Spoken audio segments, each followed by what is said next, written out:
మనము మార్నింగ్ లేచిన దగ్గర నుంచి నైట్ పడుకునే లోపు రోడ్డు మించి వెళ్తుంటాము, ఆఫీస్కి వెళ్తాము, స్టేషన్లోకి వెళ్తాము. అంటే రకరకాల మన మన ప్రయాణాలన్నీ రకరకాలుగా జరుగుతూ ఉంటాయి కదా. ఒక డే లైఫ్లో షాపింగ్కి వెళ్తాము, సూపర్ మార్కెట్కి వెళ్తాము.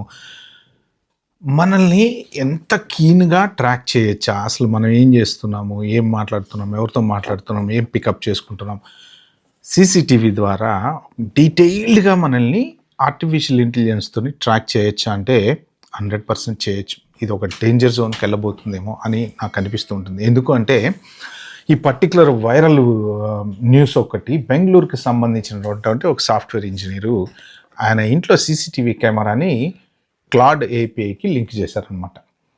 లింక్ చేసి ఆ పని మనిషి చేసేటువంటి పనులు ఏమైతే ఉన్నాయో, అంటే వాళ్ళ మీద అనుమానం వచ్చినప్పుడు ఏంటంటే మనం అసలు వాళ్ళని ట్రాక్ చేయొచ్చు. అంటే ఎంతసేపు పని చేస్తుంది, ఎంతసేపు ఖాళీ కూర్చుంటుంది. చిన్నపిల్లల్ని ఎవరైనా చూసుకునే వాళ్ళు ఉన్నారనుకోండి, వాళ్ళు కూడా వాళ్ళని ఈజీగా అంటే పిల్లలు ఏమైనా కొడుతున్నారా అలా ఇలా ట్రాక్ చేయొచ్చు అనమాట. అయితే సాఫ్ట్వేర్ ఇంజనీర్లకి ఇది చాలా ఈజీ. అసలు మన మూమెంట్స్ ఎవరు ట్రాక్ చేస్తున్నాడు, మన డేటా ఎవరి దగ్గర ఉంటుంది. ఇప్పుడు సూపర్ మార్కెట్కి వెళ్తాము, సూపర్ మార్కెట్లో వాడు మన డేటా వాళ్ళ దగ్గర ఉంటుంది. మనం ఏం చేస్తున్నాం, ఇప్పుడు మన షాప్ లిఫ్టింగ్లు కూడా చాలా ఈజీగా పట్టుకుంటున్నారు. ఎందుకు అంత ఈజీగా పట్టుకుంటున్నారంటే ఏఐ సాఫ్ట్వేర్ ట్రిగ్గర్ చేస్తుంది. పలానా పర్సన్ వెళ్ళాడు, కౌంటర్ దగ్గరికి వెళ్ళాడు, వాళ్ళు రాసి ఇచ్చేటువంటి కోడ్ అయితే ఉందో ఆ కోడ్, ఇదివరకు ఏంటంటే సీసీటీవీ వాళ్ళ ట్రైనింగ్ ఎలా ఇచ్చేవాళ్ళు, కెమెరాలలో చూసేవాళ్ళు అనమాట.